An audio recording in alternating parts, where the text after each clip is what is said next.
Bismillahirrahmanirrahim. Assalamualaikum warahmatullahi wabarakatuh. Jumpa lagi dengan Ustadz Rizky. Alhamdulillah, hari ini kita kedatangan lagi. Yang datang hari ini adalah Dokter Kisah. Dokter Kisah pada pekan kemarin sudah berkisah, ya, mengajarkan kepada kita kisah tentang Nabi Ibrahim.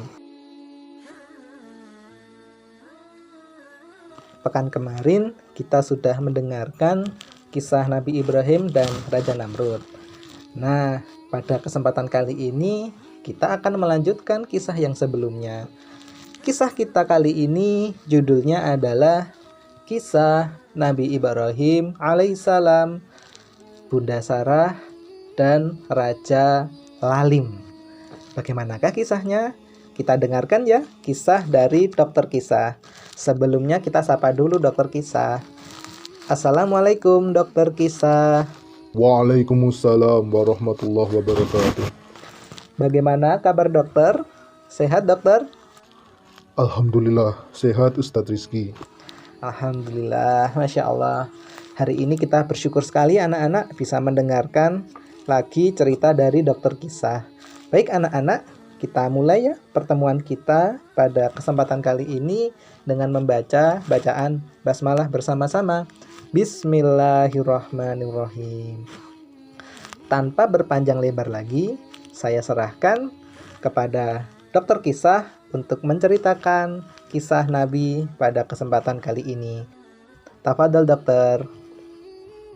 Baik, jazakallahu khairan kepada Ustadz Rizky. Saya mulai. Bismillahirrahmanirrahim. Assalamualaikum warahmatullahi wabarakatuh. Waalaikumsalam warahmatullahi wabarakatuh. Bagaimana kabar anak-anak hari ini? Dokter berharap kalian tetap sehat ya. Dokter berharap kalian tetap sehat dan semangat dalam belajar, karena belajar itu lebih baik dilakukan di waktu muda.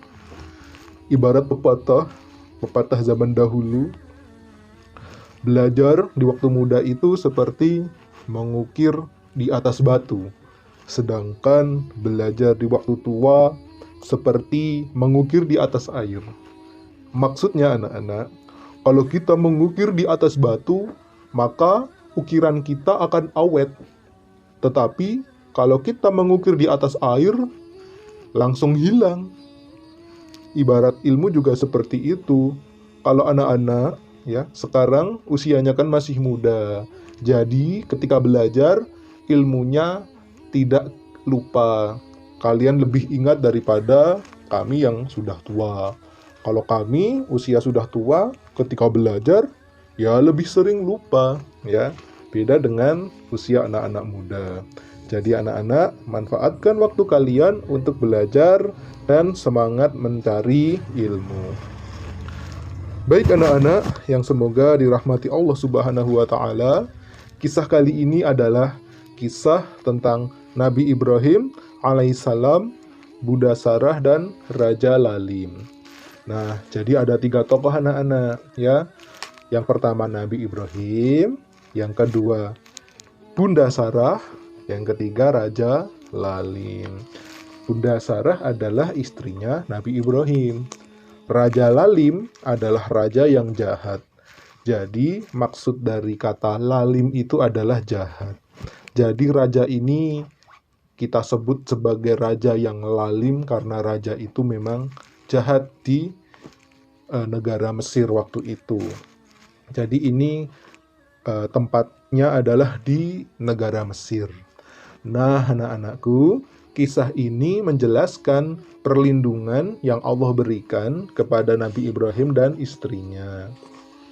Kisahnya dimulai dari Nabi Ibrahim alaihissalam yang pergi meninggalkan kampung halamannya bersama istrinya setelah ia dilemparkan kaumnya ke dalam kobaran api. Masih ingat anak-anak kisah Nabi Ibrahim yang dilempar ke dalam api?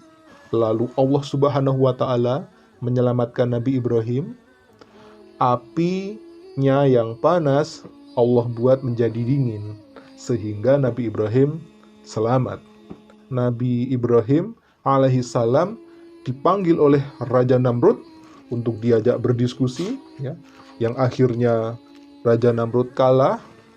Lalu masih ingat anak-anak ya, setelah peristiwa itu Raja Namrud akhirnya melawan tentara Allah, yaitu lalat dan nyamuk, yang akhirnya Raja Namrud mati.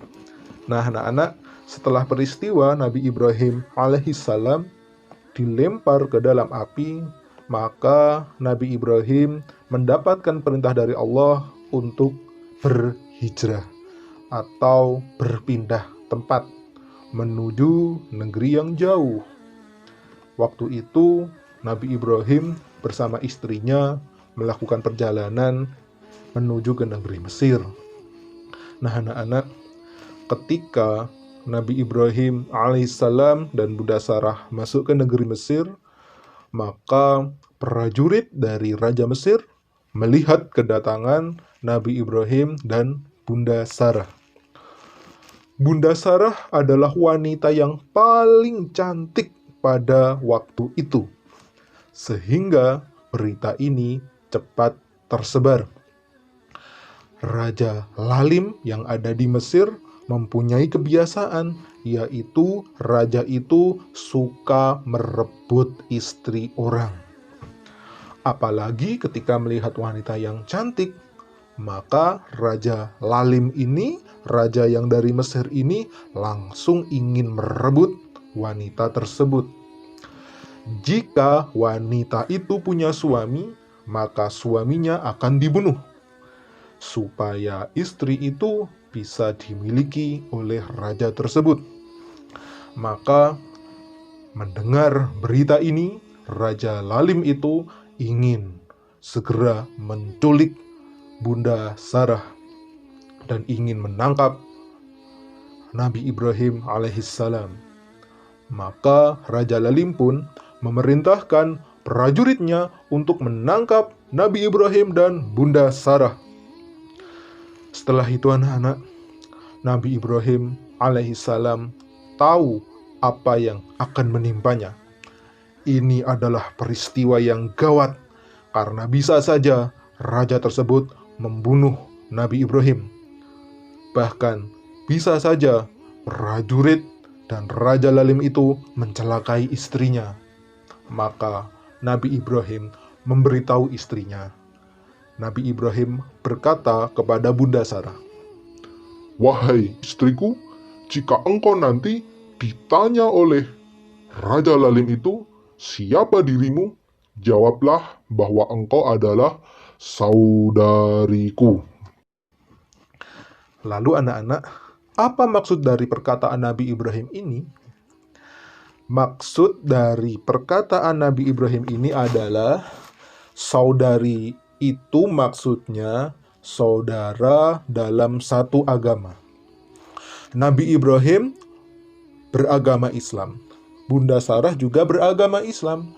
Maka Bunda Sarah dan Nabi Ibrahim adalah satu saudara, saudara dalam agama Islam. Karena waktu itu di negara Mesir yang beragama Islam hanya Nabi Ibrahim dan Bunda Sarah. Jadi maksud dari saudari itu adalah saudara dalam satu agama. Nah, kenapa Nabi Ibrahim mengatakan seperti itu? Supaya Nabi Ibrahim tidak dibunuh oleh raja tersebut. Karena kalau Raja Lalim itu tahu bahwa Nabi Ibrahim adalah suaminya Bunda Sarah, pasti Nabi Ibrahim dibunuh oleh raja itu. Akhirnya prajurit pun datang dan menangkap Bunda Sarah, lalu dibawa ke kamarnya raja tersebut. Begitu istrinya ditangkap, maka Nabi Ibrahim alaihissalam segera mengambil air wudhu dan sholat menghadap Allah Subhanahu wa Ta'ala. Nabi Ibrahim berdoa supaya Bunda Sarah dan dirinya diberikan keselamatan oleh Allah Subhanahu wa Ta'ala. Nah, selanjutnya anak-anak, Sekarang Bunda Sarah berada di sebuah kamar. Bunda Sarah tahu kondisinya.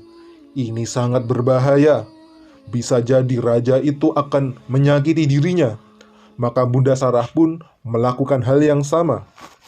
Ketika dalam kondisi yang sulit seperti itu, Bunda Sarah segera mengambil air wudhu dan segera melakukan sholat untuk berdoa kepada Allah Subhanahu wa Ta'ala.